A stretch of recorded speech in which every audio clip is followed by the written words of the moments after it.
I'd like to welcome to the show Pamela Jaye Smith. How you doing, Pamela? Oh, very well. Thank you. I'm pleased to be invited, and I'm very much looking forward to our conversation. Yes, me as well. I'm a fan of the work you do, and I reached out to you because I wanted to talk about your remarkable book, Power of the Dark Side: Creating Villains and Drama, and I forgot the rest of the title, but Power of the Dark Side caught my eye, as everyone knows that I have a giant Yoda sitting behind me in my office. It is not a movie. This, by the way, everyone listening, it's not going to be a Star Wars only show. I promise you. But the concept of the dark side, which George Lucas so eloquently put back in 1977, is something that is in the zeitgeist without question. So I wanted to kind of delve into great villains and the dark side of story and things like that. But before we get started, how did you get into the business? Well, as a tall girl in Texas, I started out as a model because that's what you do if you're tall in Texas. Mm-hmm. And so I'd been doing modeling and some TV commercials and tried a little bit of acting, but it soon became painfully obvious I was not even not talented. I was minus talented when it came to acting. And a friend advised me, get behind the camera as fast as you can. And why don't you go to film school? And at the time at UT Austin, I was studying English and Latin. And then I got into the film program, started studying film, and just loved it and had a great time and learned so much. So then how did you get into the whole, story side of the business? Well, I'd always been a writer. Actually, my first writing commission was in the fourth grade. And this girl, a few years older than me, asked me to write a little love story for a big roller skating party we were all going to. And it wasn't so much that she said, I'll pay you as well. She said, I won't beat you up if you write this story. It's payment. That's payment. Yeah. But I'll write it anyway. But I've always been interested in stories. My parents read to us, and we were reading at a very young age. And I started writing and just always enjoyed it, and made my way through school in music and English with a focus on both of those. So it was just a natural progression. So in your book, Power of the Dark Side, you really dive into what is a great villain. What makes a great villain? To me, it's a person that we can both have curiosity about and anathema towards. And so it's one thing to be seduced by somebody who's a little rakish and doing a little, gee, it's kind of halfway criminal maybe. What do you think? That's not necessarily villainous. To me, the villain is the person who poses actual real danger of some kind. Mm-hmm. And that can be mortal danger, like the, planet-killing Darth Vader and the Death Star. Mm-hmm. Or it can be that kind of danger that seduces you into doing things that you may know are not right, but you just kind of can't help yourself because you're being drawn into it. And then it turns you. But I don't think we need to have a total identification with a villain. In fact, I think less is probably more in that instance, because otherwise you're only speaking to the serial killers. Right. So I'm always fascinated by villains. I mean, Hannibal Lecter is an amazing villain that you forget that he's a cannibal. He's a murderous cannibal. Yeah. And yet he is so charming and so disarming that you will have a Chianti and some fava beans with him. And you won't even, you'd be like, oh, are you eating my hand? Oh, it's fine, Hannibal. It's really remarkable. He was so not only well written, but so well performed by Anthony Hopkins. That's a villain that pops into your head. That's like that seductive villain that truly makes you forget.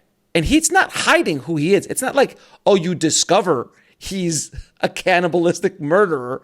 No, it's right up front. The first time you hear his name, it's associated with murder and cannibalism. And yet you're rooting for him in that movie, in the first movie. that's brilliant writing. And it's, I think it's something to strive for, that, that push pull of the lure of the dark side, and still to hold that reticence, or to have the reticence come back in, and you know you've gone too many steps down that wrong path. But it's a very interesting scale, I would say also. You know, like just about anything in story, or just about anything in life, there's a spectrum. And so you've got the light dark side, the light side of the dark, where you've got the comedic villains. Right. And then you've got those more, the Hannibal and the Darth Vader. All those people too out of history that you think captured so many imaginations and got so many people to follow them. What was it? What was that lure? So I've always found that really fascinating. And that's part of what stirred my impetus to write the book, was to say, how do these things happen, and why, and what do we do about it? Yeah, like, so how does, like, a villain, you know, who, again, a villain is all perspective in history. Let's talk about history, not cinema, for a second. But in history, Okay. it's about perspective. So Napoleon, depending on what side of the fence you're on, he's either a hero or a villain. Unfortunately, someone like Hitler, depending on what side of the fence you are on, it's all about perspective. How does someone seduce a nation? It's like seducing one or two characters, seducing a group, but to seduce a nation, even these cults that you saw, like, I mean, I forgot the names, but Jim Jones is the one that rings truest right now off the top of my head, who he seduced, I don't know, hundreds of people to fly down to South America and then essentially drink Kool-Aid. Spoiler alert, drink poison Kool-Aid and commit suicide. So that's that kind of villain. But then to have the kind of villain that can literally change the minds of the majority of a nation to do just crazy, insane, destructive, disgusting things. What is it about? You know, that if we could study someone like Napoleon or Hitler or Mussolini, or, you know, all these insane villains in history, what could we take from those stories and maybe apply them to a story that we're writing with a really bad guy? Okay. I think we have to back up a few steps. A couple. Talk about, so in evolutionary psychology, what we see is that, and you find this in Maslow's pyramid of needs, you find it in the chakra system, the very lowest point for any living creature is survival. That's your prime directive, is to survive. So if someone gets you into a fearsome situation and then offers you salvation from it, then you are more likely to follow them. Be it a religion that makes you afraid of this particular sin or that particular horrible, the Manikin, the dark, the light side. I came across an interesting thing in a book about philosophy and humor, and they said you can tell a lot about a religion by what is the worst thing you can do in it. And for Catholics, it's missing Mass. For Baptists, it's dancing. And for Episcopalians, it's using your salad fork on the dessert. Yeah. Yeah. So tapping into the fear of a nation, tapping into people's concerns for their own livelihood is, and particularly if they've been defeated or they're marginalized, and then they are fearful, and you come along and you say, it's not your fault, it's their fault. And there you go. And we're off and running, as they say. And you can kind of see that, as a pattern throughout history. All of those dictators that we kind of talked about did that to rise to power. Once they got to power, it's a different conversation. They all did different things to maintain power or lose power or so on. But to rise to that power, I mean, Hitler specifically did exactly that. Yes. He villainized a group of people and said, "You guys, I feel everybody's pain. You guys, it's not your fault. It's their fault. And I'm going to bring us back to our glory." And that was it. Yeah, and you see that also in a couple of recent historical events in the Khmer Rouge with Pol Pot, and then in the Cultural Revolution in China with Mao, where you also had not only this fear, people were in many cases starving, they were poverty stricken, but also there was a comparison. Oh, these people are better off than you. Why?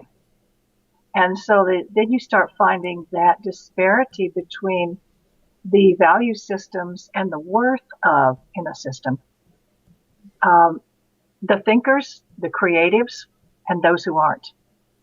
And often those who aren't, they really are. They just haven't been given the opportunity to do so. So that's when you start finding, first we go in and we kill all the thinkers, we kill all the artists, we burn all the books. And you can get a lot of people who don't have access to those things to go after the elites. It's a very, very old system of social manipulation. So one of the oldest, I don't think he's the oldest, but one of the oldest original bad boys, if you will, is the devil. He is the original villain, one of the original villains, I think. I think the Epic and Gilgamesh might have had another villain, and there might have been a couple other ones prior to the devil. But the devil's got a great PR firm. I mean, wow. We all know about the devil. What makes, and especially in cinema and in story in general, but in cinema, the devil is so seductive and attractive. What makes that kind of villain so attractive to people?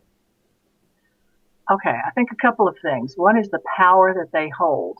And so if you are aligned with the devil, then you share in that power and you will get those goodies. And a lot of humans are more focused on, well, as that line from Postcards from the Edge where Carrie Fisher says, instant gratification takes too long. So, most of us want what we want it now, and it's okay if there's a big balloon payment at the end, because who knows, there may not be an end. This could go on forever.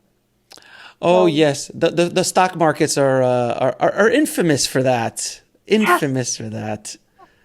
Isn't it? You heard that story about GameStop that just came out the other day? If everyone listening, a bunch of Reddit investors are basically hijacking the Wall Street, the stock market. It is fascinating to watch, and it actually does show what the realities of the stock market is. It's essentially a game in many, many, many ways, all about perspective and talk about villains. Jeez. I mean, Wall Street's got I just watched a documentary on Ivan Boesky, and I was just like, oh my God, Michael Milken from the '80s and what these guys did. I mean, it's fascinating. So I love the idea of the power aspect of villains, because villains generally, not always, have a power, and it could be a grand power. Or it could be Buffalo Bill in Silence of the Lambs, which is just power over his victim. I mean, there is a sense of power. There's never, and correct me if I'm wrong, are there villains who, they can't be weaker. They have to be more powerful than whoever they're going against, or at least a perceived power. Is that fair? I think that's absolutely fair. What it seems to me is, indeed, the villain can appear weak, but of course. Turn back, it's a trap. It's like you're limping along and come help me, and okay, now that you're here. Right? Exactly. So there's always, the villain, so everyone listening, the villain always has to be at least a bit more powerful than whoever they're going up against.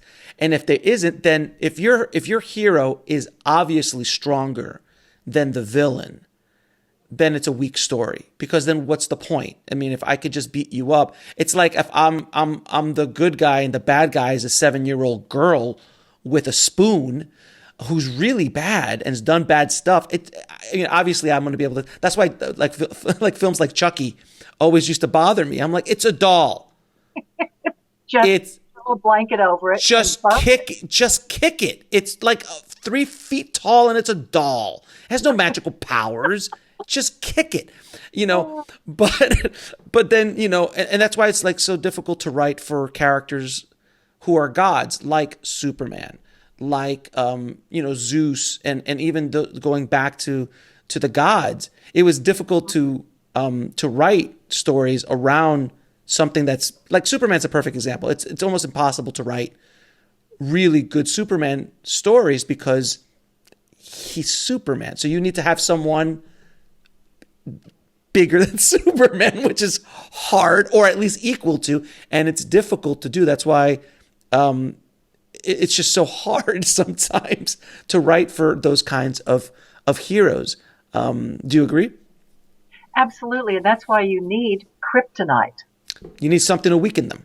You need something to weaken them if they are a strong person, and whether it is their emotional attachment to something, whether it's being physically debilitated by the kryptonite, whatever that is. Absolutely. And that balance, not equity, but that balance that keeps shifting between the villain and the hero, the protagonist and the antagonist. You don't want even, but you want it real close so that you can get the ups and the downs that make a story interesting. There's 2 villains that I have in my head that I found to be really complex because they have a point of view. And I've always found that villains with points of views make the best villains. So someone like Thanos from the Marvel universe, who was so strong, so powerful. It literally took every superhero to defeat him. They literally... like all of them to defeat this guy. That's how powerful he was. His point of view wasn't wrong. In the sense of the universe is overcrowded. There's not enough resources to go around. Something has to change. Now that right there is a conversation starter.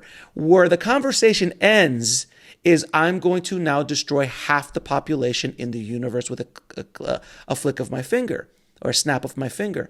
That's where he turned bad. So it was just his perspective was, you can agree with him. Like, yeah, dude, there's a problem, but I don't agree with the way you're doing it. And that makes that villain so good. And Black Panther was another villain, Killmonger. He was like, my life was stolen from me. You got, and you completely identify and are empathetic to him. Now, how he's trying to take power and doing it the way is wrong, but yet you feel for him, as opposed to the early days of silent cinema, where you had the guy twisting the mustache on the railroad, and that was as one-dimensional as you got as far as a villain's concerned. Yes. Much more fascinating when there is this may not be the right combination of words, but a misguided altruism. Yeah. Mm-hmm. That's actually good. Yeah. Yeah. The world would be better if, and then what you pointed out, but your methodology, dude, you got to work on that. That's not, yeah, I get you. Maybe we could put some programs in place, but the snapping of the finger and killing everybody, half of everybody, it's a bit extreme, sir. I get it. I get it. Yeah, and it's, but I always found that so fascinating because that character arguably was in one of the biggest movies of all time, and they built that villain up over the course of a decade, just building him up slowly and slowly and slowly, and it crescendoed in the end game, which is why people watch that end sequence in that movie and just, I was in the theater back when you could go to theaters. You heard just the emotional release of what they had been doing, and also on the opposite side of that, did you ever watch The Walking Dead? Maybe one episode. In the Uh, show, but so in the show, the main antagonist of the show, and there were some antagonists that show up like bad guys, official villains.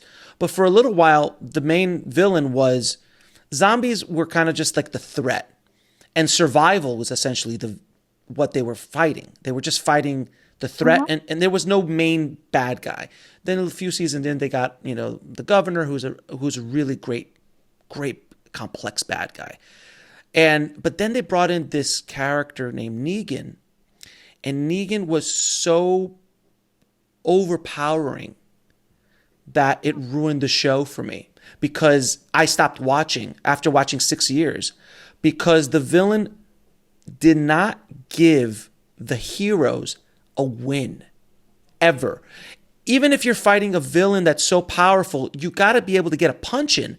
For like 10 episodes, they were just beating and beaten and beaten and never gave them a moment's breath.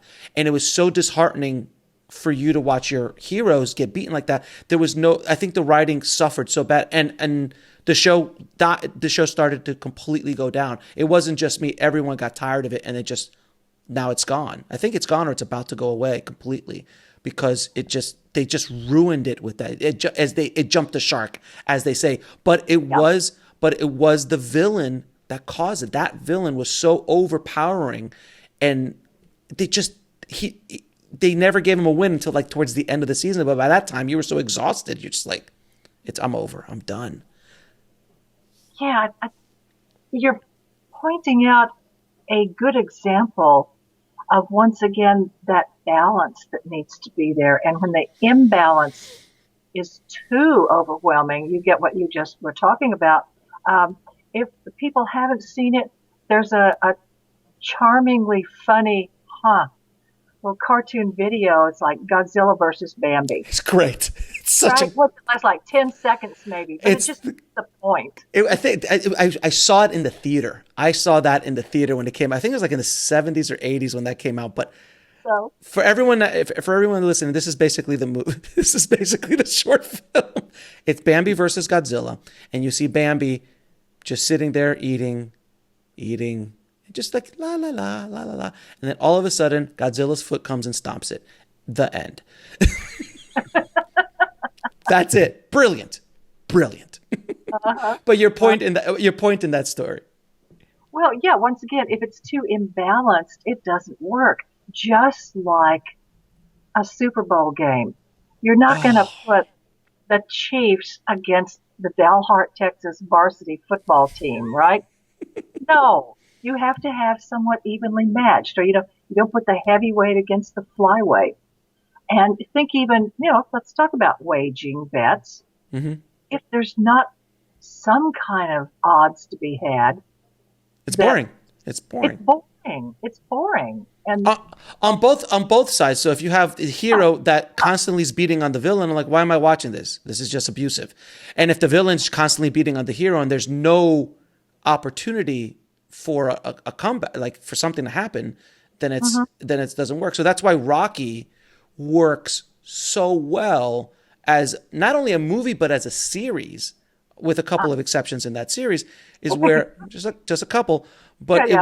it was essentially what you were saying. The Chiefs versus the varsity football team from your high school was Rocky going against Apollo. He was the heavyweight champion of, well, this guy was a knee breaker, a bum. And but those odds were, that's why that will resonate forever, because it was just the ultimate comeback story. And if we go back to Star Wars, the rebels against the Death Star.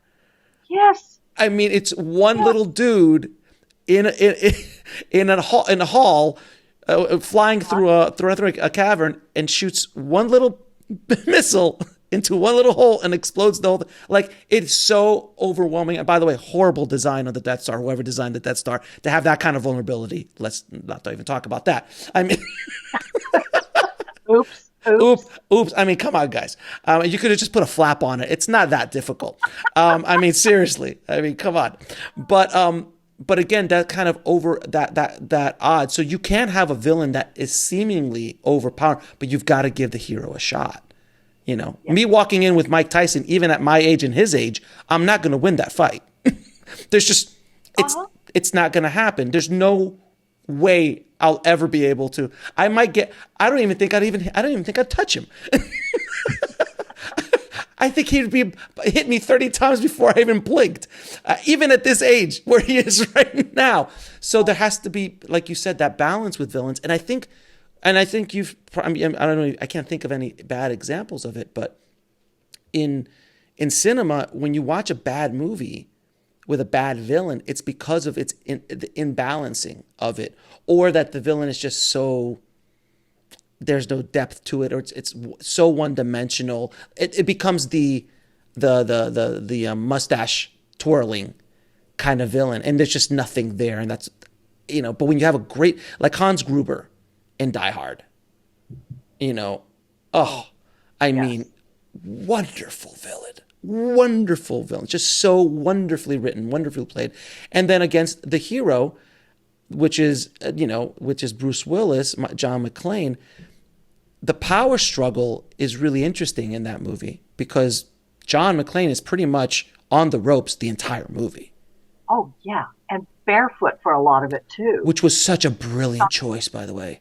Such a brilliant choice to make him barefoot. So he's running over glass and he's... So brilliant. They didn't give him boots. I mean, that was like, they gave him, it was barefoot. So that's like another level. It was so brilliantly done. But John is pretty much on the ropes the entire movie.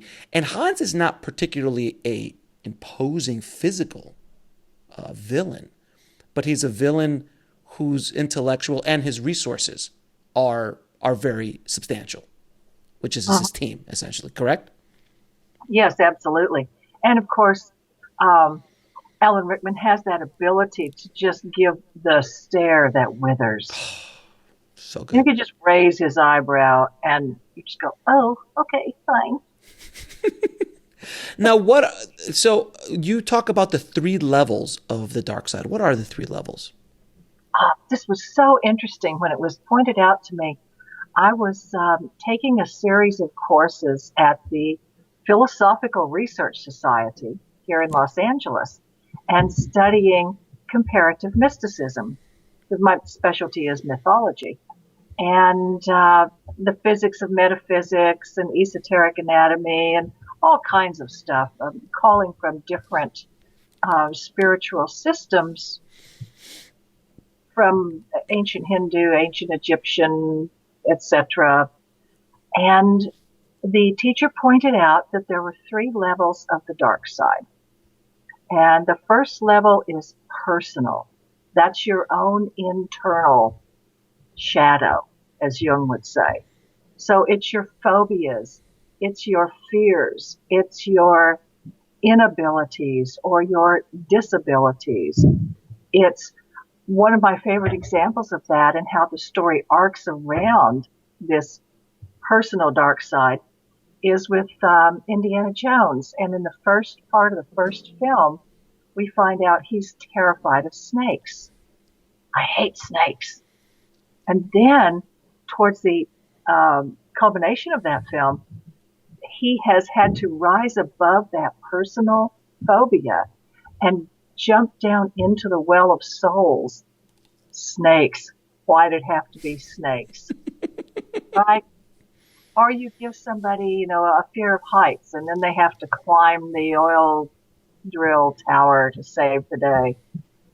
The personal side is called in those old mystery traditions the dweller on the threshold, because it's what stands between you and your next step, between you and where you want to be, who you want to become, what's holding you back. And we can all probably come up with, there's procrastination or rebelliousness or laziness or I'd really just rather party than work. Exactly. No.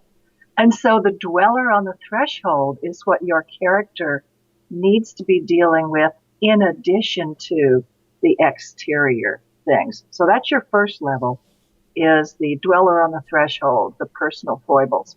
The second level is impersonal, And that's the dark forces. That's nature, red in tooth and claw. That's hurricanes. That's floods. That's earthquakes. I just watched Armageddon. What a fun action film. It's so much fun. It's Oh, I mean, it's ridiculous. It's ridiculous. ridiculous. It's an absolute ridiculous premise. And I have to take a side note. I was listening to the audio commentary years ago where Ben Affleck asked Michael Bay in the commentary. He's like, or he goes, Michael, let me ask you a question. Wouldn't it be easier to teach astronauts how to be drillers as opposed to be drillers to be astronauts? And he said, shut the F up, Ben, and just keep acting. Oh, that's good. But for everyone listening who's a Criterion Collections fan, Armageddon is in the Criterion Collection. So there's something to be said about that. Yeah, yeah. And that is an example of your characters going up against level 2, the dark forces. Mm-hmm. You can't reason with an asteroid. Right. You can't bring it over to your side. What are you going to do with an earthquake? Or the bear and revenant. Like there's no talking to the bear. No, there's no. So it's that old saying that in nature there's neither right nor wrong. There are just consequences. Yeah. Now, and we're seeing a lot of in our climate catastrophes around the globe these days. We are seeing some of the dark forces, but we're also seeing the contribution of our actions, the consequences of the contribution of our actions to that. So, yeah. So dealing with the dark forces. And if you have a story like Armageddon, let's say, where the main thing is the dark force, it's the asteroid. Mm-hmm.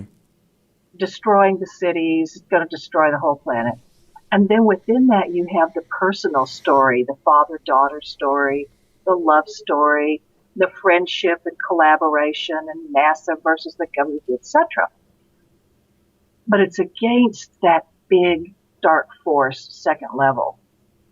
And even with a story that's all about something personal, if you put something bigger behind it, it can have more impact. So even if somebody's dealing with I think, yes, it was well Oh, received, but was a Silver something playbook? the Silver Lining Playbook. Silver Linings Playbook, yeah. I would like to have seen there be just a bit more going on in the background of, some ruling that was coming down or something that was going to take away the funding from the kind of treatment that people were getting, something a little bigger. So we have, once again, a bit of balance. The third level of the dark side is what used to be called the Dark Brotherhood. Now, we're trying to be gender neutral. So we're calling it the Dark Otherhood. Mm-hmm, mm-hmm. And that's your Darth Vaders. It's your governments. Mm-hmm. It's your marauding armies. Oh, and certainly in the dark forces, you put pandemics and disease. Yeah. Of course. Yeah. You can't reason with the bug. Mm-hmm. But the dark otherhood can also be a very powerful villain, like a Lucifer, like a Thanos. Mm-hmm. But something that's a little bit bigger than an ordinary person. Right. So, I understand what you're saying. So it's not like Hannibal Lecter is a human being still, but in the grand scope of Thanos it's also a different kind of story. I mean, Thanos wouldn't work in Silence of the Lambs, though that would be an interesting film. Try that mashup. Oh my goodness. That would be an interesting. But you're right. These are larger different kinds of stories, especially in science fiction. You get a lot of that. And especially like in Star Wars or in sci-fi and things like that, these villains that are so much more than just a villain. Mm-hmm. Yeah, and Spartacus is that kind of story too. Yep. So those kinds of combinations, then you want to have at least, you always, I think, want to have an individual protagonist. Mm-hmm. So then you've got their dwellers on the threshold, their foibles, and then are you putting them up against a dark otherhood character or group, and or against a dark force. And then you got a story. But I Now, think we always need to have that dweller part too. now, have you had the pleasure of watching the biggest show on Netflix right now, Cobra Kai? I love it. It's amazing. It's amazing. Now, Yeah. I was watching it when it was still on YouTube, and because I was a fan of the Karate Kid, I was like, oh, let's take a watch on it. And everything on paper, it doesn't seem like it's going to be that great of a idea. Like, okay, we're going to see Johnny Lawrence, and his life is over, and the Karate Kid has a car dealership. Mr. Miyagi's not even there. It doesn't seem like it's going to work. Mm-hmm. But what the writers and the creators of the show did so absolutely brilliantly, and they're continuing to do it even through the third season, is that they keep shifting the goalposts, which is something I rarely see. Like there's anti-heroes, and we'll talk about what an anti-hero is in a minute, but literally, like at the beginning, you're like, well, Joey Lawrence is the bad guy, and Ralph Macchio, the Karate Kid, is Danny LaRusso is the good guy, because that's the way it was in the movie. But then as the season goes on, Danny LaRusso turns he's kind of the bad guy. And Joey Lawrence, dark side. right, and he's going to the dark side. And then also with their students is the same thing. They start off, and they flip as well. And they keep doing this. And then throughout the series, it's up and down. So one moment Joey Lawrence is the bad guy, then he's the good guy, then he's the bad guy, then he's both, and then same thing happens with Lewis. So now, like at the end of season 3, we just know that I'm not going to spoil it for anyone listening, but they're just like, they are what they are. It's like it's not a clear line. It's so blurred.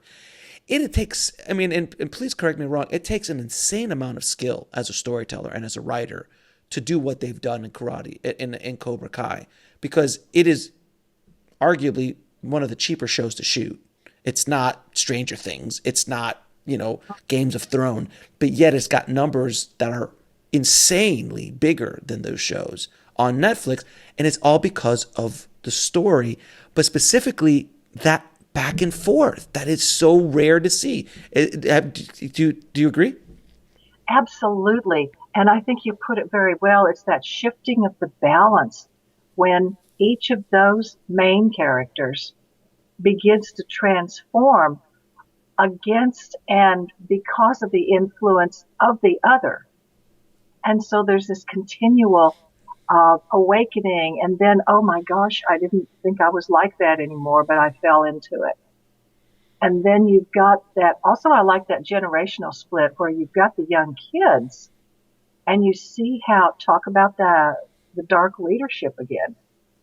You see how the kids, particularly those who were bullied, who were fearful, and then you give them a tool to strike out at and strike back against those who had been oppressing them.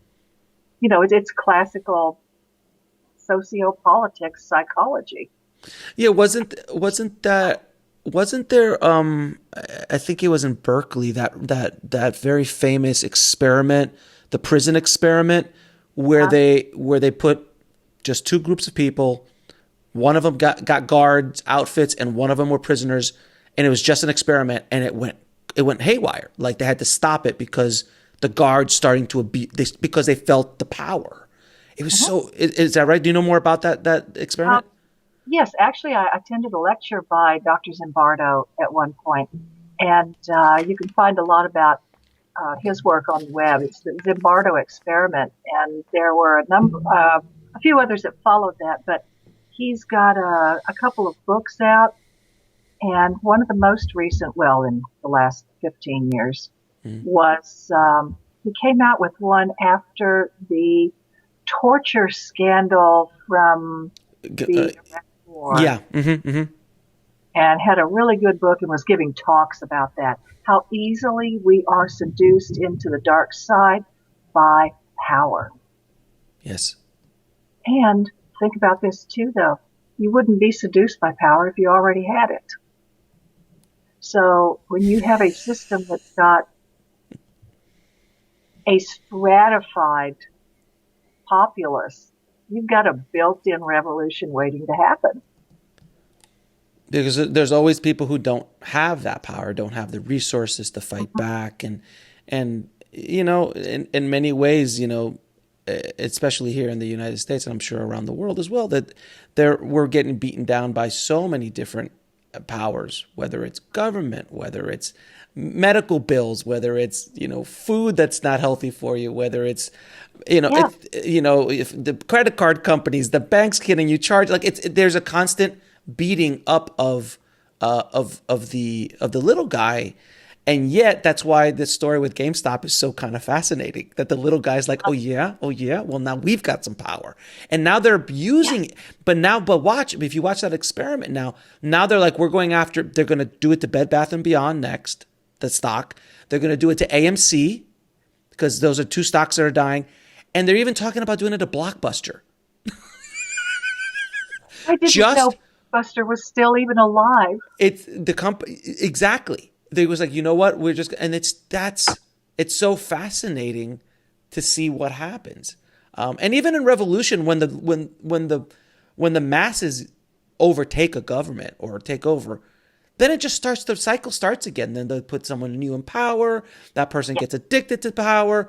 And then it's like, oh, I really want to help. But rarely is there some Jesus Christ, Buddha-like, Gandhi-like figure that takes the power and actually, tries to help, and for a long, long period of time. It does happen, but it's rare. It's usually whoever gets that power gets addicted to it, and they turn into villains. Which is that's what's the brilliance of Cobra Kai. That is and the power is karate. Is karate, like Hawk, perfect example. That character Hawk, who has a cleft lip, and he was beaten up, and he was just the complete, he was as nerdy and as weakling as you can. Then he turns into, sorry, if you haven't seen season 1, I can't help you. There's going to be a slight spoiler here. He turns into one of the baddest, most, kind of bad guys in the show. It's so fascinating to see that kind of shift. And you were saying something really interesting about Danny and Danny LaRusso and Joey Lawrence, is that they change because of each other's interaction with each other. If you left Daniel LaRusso alone, he would have just stayed being a car dealer dude. And if you let Joey Lawrence, he'd still be wallowing and drinking his beer and, watching his heavy metal music videos from the 80s, and he'd be fine. But when you put them together, they react to each other almost as a chemical reaction. And it is a yin and a yang. But the yin and the yang are constantly shifting. And it's so fascinating to watch. That's a very good point. And you're writing notes? Thank you. Yeah, about that. There's a thing, it's certainly I didn't think it up, but I think it's really great. And that is, what we need is not revolution or devolution. We need evolution. Because what you just pointed out there, revolution, think about the term revolve. It's like you're a pig on a spit. One side's done. If you make a revolution, you're just cooking the other side, then the other side's done. That one's all done. And it just keeps revolving. Hence the counter-reformation, the counter-revolutions that you find in so many systems. And I think you see that in Cobra Kai. But what they're starting to do is to evolve up. They are. You're absolutely right, because they can't keep that brilliant. That gimmick. You can't keep up. And then they had to create an even badder guy, which I won't say for anyone listening. They even created a bigger, badder guy, where now the yin and the yang have to figure some stuff out. Yeah. It's so brilliant. One of my good friends works on the show. He's one of their editors. And he can't tell me anything because he's signed away his life. But the moment season 3 popped out, I was just like, dude, he's like, I know, man, I know. It's fascinating to watch that. Now we hinted about it earlier, but I want to talk about the AntiHero, because the AntiHero has villain-esque tendencies, but yet is driven by a moral code. of some sort. And it might not be your moral code or my moral code, but it is a moral code. So I always like using Wolverine, that very famous X-Men character, Oh, yeah. who is the personification of an anti-hero. And he is, in the scope of the movies and stuff, he's definitely shifted towards more being of the good guy than of the anti-hero. There's like glimmers of anti-hero in him. But in the comic books and the original source material, he always danced the line between like, I'm not a hero, but if he sees something bad happening, he's going to take care of it. But I'm not a hero. And the way I do it, you might not like. And I love that about anti-heroes. So can you talk a little bit about anti-heroes? Okay, I think first we need to step into linguistics for a moment. And if you have an anti-anything, it implies there is a system. There is something that it is going against, if you will. Mm-hmm. So the anti-hero will typically be somebody who is rebellious. They don't accept the system that they're in. That's what makes them anti-hero, because the hero of the system is the civilized person who follows all the laws and does everything right and checks all the boxes. And the anti-hero, just as rebellious, goes in, says, I don't care about the rules. We're going for this and kick this out of the way. And yeah. So in some instances, often what they are upholding is a purity that has gotten lost when a system starts taking over something. You used to see this a lot in the Westerns, where, you're out there on the frontier and you're, well, ultimately, of course, doing bad things with, like, killing a whole bunch of people that were there first. Mm-hmm. But then you've got the civilizing forces that come in. You get the sheriffs coming in, and you get the lawyers, and you get the newspaper, and then you get the school marms, and then you get the wives and the kids and all this. You get a system, but you still have those cowboys who are out on the edge, who are holding on to something that used to be, in their point of view, noble. Sam Peckinpah's The Wild Bunch is an excellent example of that. And these guys are the end of an era. Well, samurais are similar. Yeah. In samurai movies. Absolutely. Absolutely. And it's that leftover, often, in its own interpretation, a noble time, a noble way. And I'm still fighting that way. So the anti-hero, I think, has this sense of nobility within, and also an anger and a disappointment at how the system has corrupted or dulled down everything, taken away things of value. So in a way, an anti-hero can be a savior, if you will, to get us back to something that was better in their eyes. Right. Or, if we're lucky, they can help us evolve into something that's above even the old way, the current way. Well, let's try a new way. Well, I think a perfect example of that is Superman and Batman. Okay. Batman is, depending on which version of Batman you read or watch, is an anti-hero. And he plays by his own rules. He's a vigilante. He's like, Superman is not a vigilante. He is considered a superhero, even though some people might define him as a vigilante because he doesn't work within the laws. But he's also a god. He's running around. But Batman is a complete kind of almost mirror image of what Superman values, where Batman's like, we both agree that there's a problem, but we don't agree on how to deal with it. And I'm going to deal with it the way I deal with it. And I'm not going to wait around for other people to give me permission to do so. That's why I think one of the reasons why he's one of the more popular, superheroes of all time, is because of that. And also, he has weakness. He's a man. Oh, yeah. He's and one of the best ones there, I think, is The Dark Knight. Oh, it's a masterpiece. Absolute masterpiece. Oh my gosh! And you've got that mythic theme of twins.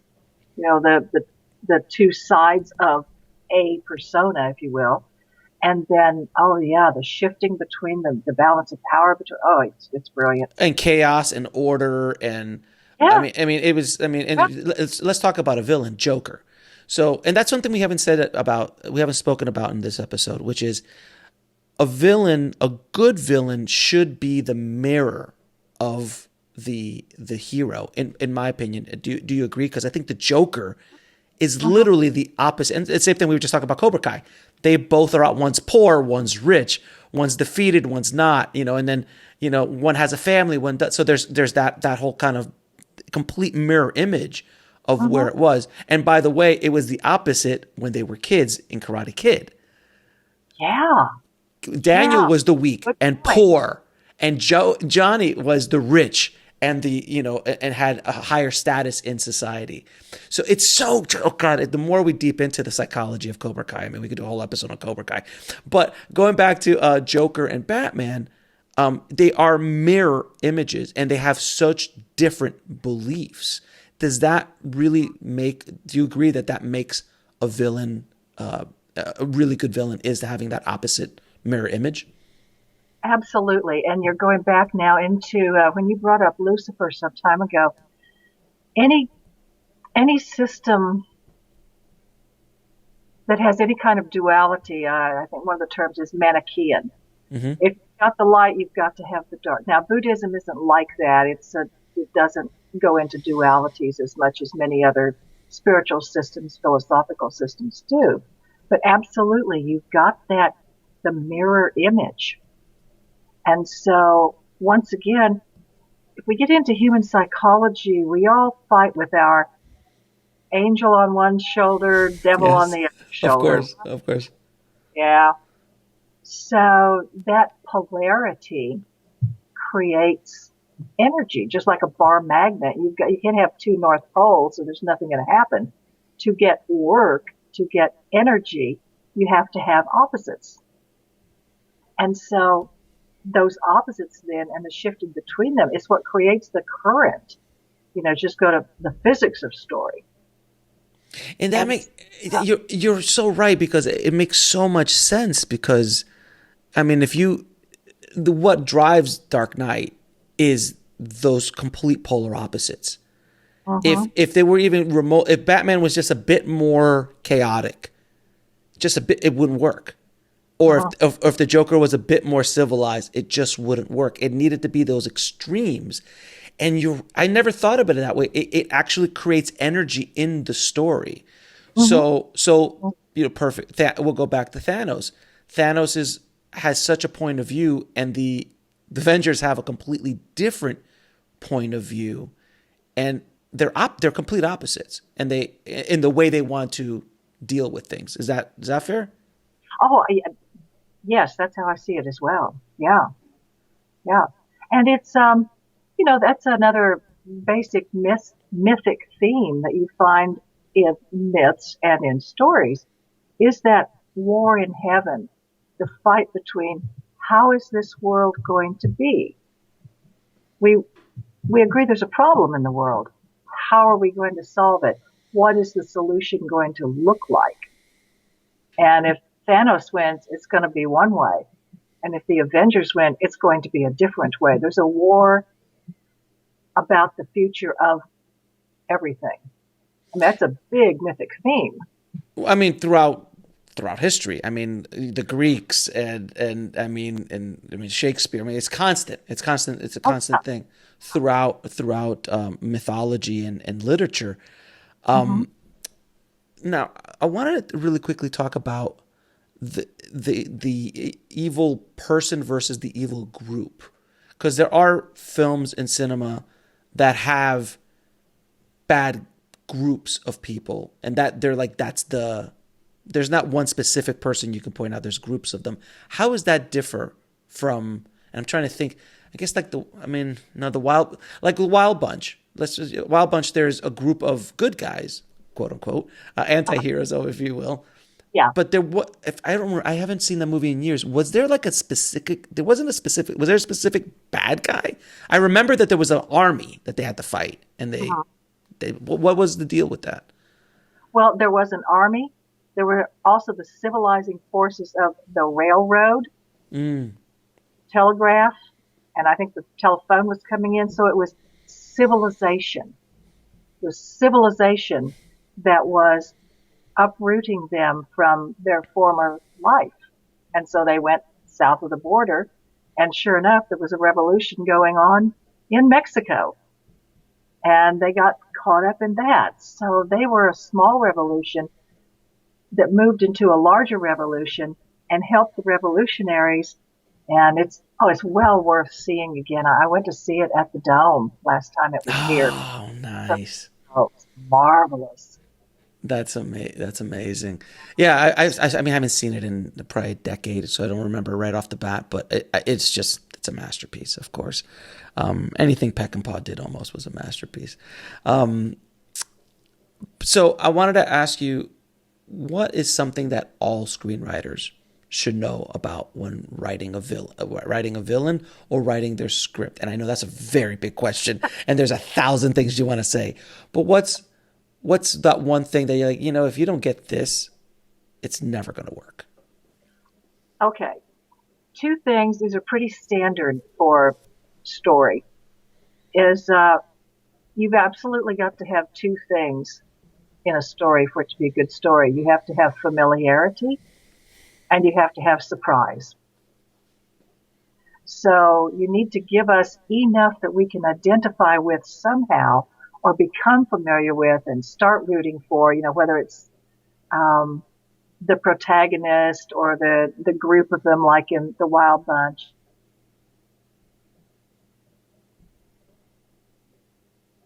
Surprise us with how you bring it about.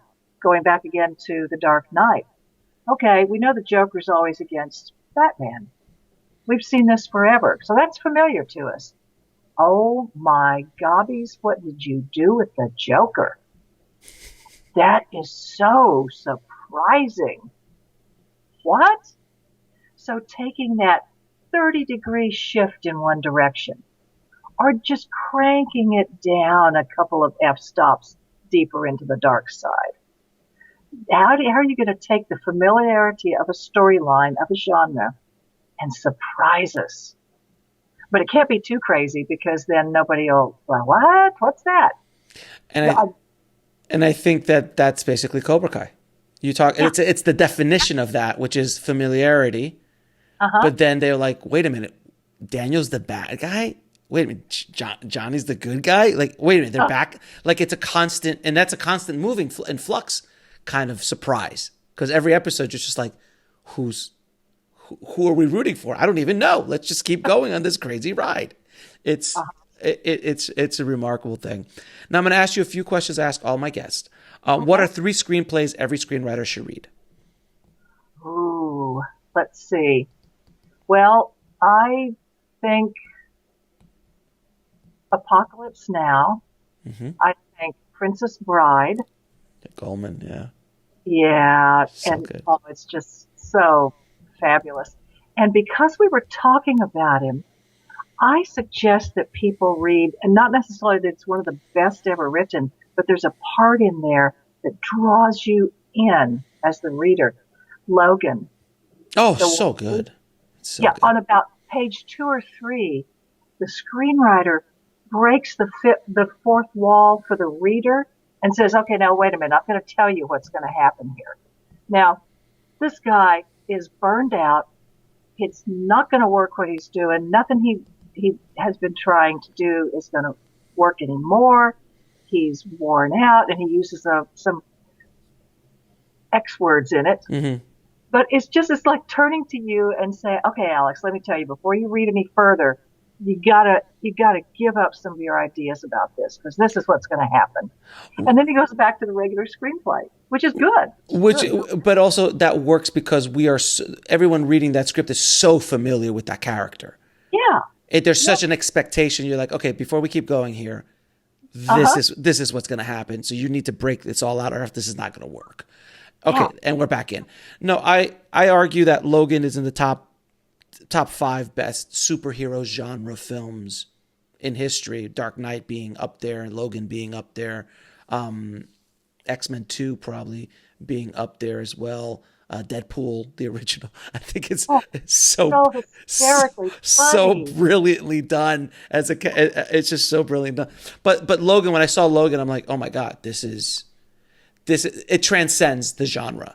Like Dark Knight was so good people were so pissed it didn't get an Oscar nomination that next year they added 5 more spots so they would give a shot to things like that.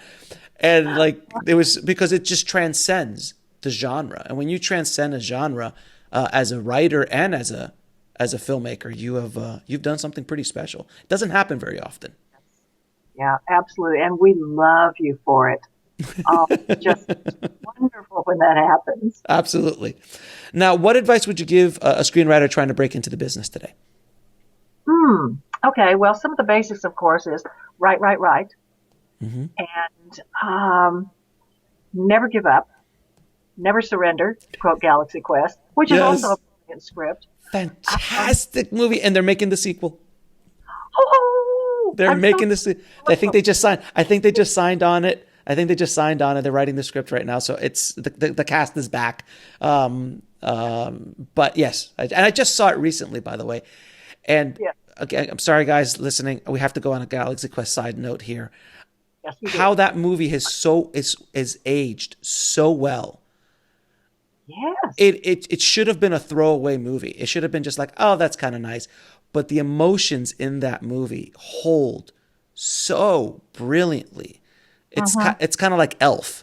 Like you watch Elf and you're just like, this is just a silly comedy, but then it's like, no, it's so much more than a silly comedy. Like it resonates on a deeper level with the audience. So go ahead, continue. I'm sorry. I would say if you have not seen it, do see it. Mm-hmm. I've probably seen it 100 times. We used to watch it once a week, and almost every day one of us is quoting. It's no time for pleasantries, Kyle. Never give up, never surrender. I knew it. It's so good, so good, so good. So okay, so right. Okay, right. Also, I would say read actual books. Read some of the classics. Stop it. I know. It may seem a heretical idea, and not just the Western Civ books, but read novels. Read the first Chinese novel written by a woman, 1,500 years ago. Okay, and get yourself at least one book of mythology. Oh yeah, because that's where they keep all the good stories, is in the myths. Yeah, and it'll help you so much in your storytelling. And all of us are seeing media all the time. That's great. But as far as writing, read books, read screenplays, read mythology, and I would say persist. And I have a personal story to tell about that. Mm-hmm. In 1977, we wrote a screenplay, and we polished it and got it out there for a while. And there was some interest at one point from MGM, but then they had a regime change. We all know what happens after that. Usually nothing. So it kind of sat on a shelf for a while, and then a couple of years ago, we brought it back out, and because of some things that had happened in the world, and started entering it in contests. And it was a winner at the Bahamas International Film Festival. Okay. And we got to go spend a week in the Bahamas. Yes. At a writer's retreat. Genius. On a script that we had written in 1977, practically fresh out of film school. Worth the price of admission just to get a trip over to the Bahamas, right? I mean, why not? Absolutely. And it's so wonderful now. Writers are so fortunate that you can get your stories out to so many different production companies. When we first started, there were the major studios, and that was it. And fortunately, we were able to get some things around. But enter some of these script contests.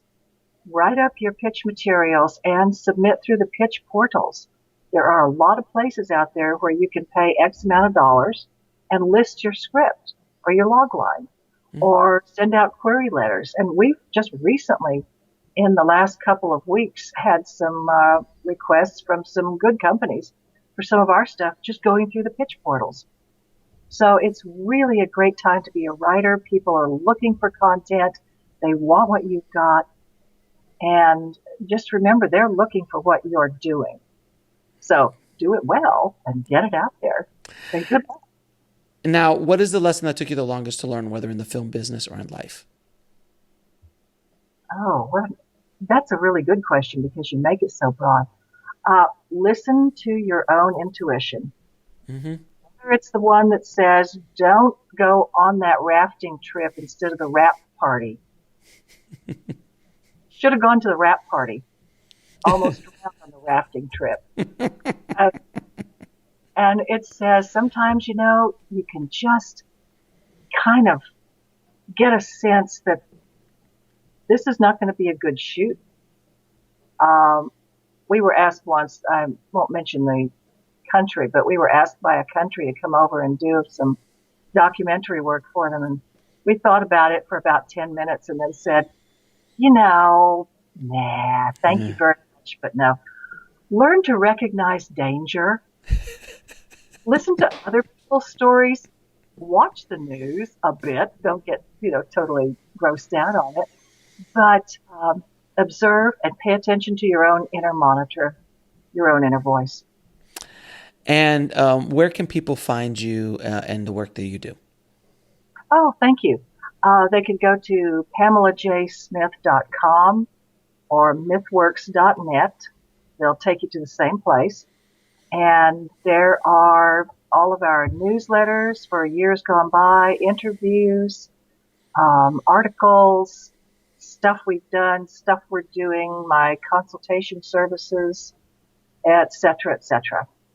It has been an absolute pleasure talking to you, Pamela. Thank you so much for taking us down the path of the dark side, and showing us teaching us about villains. And I just love the conversation. I had a ball talking about characters and villains and Cobra Kai.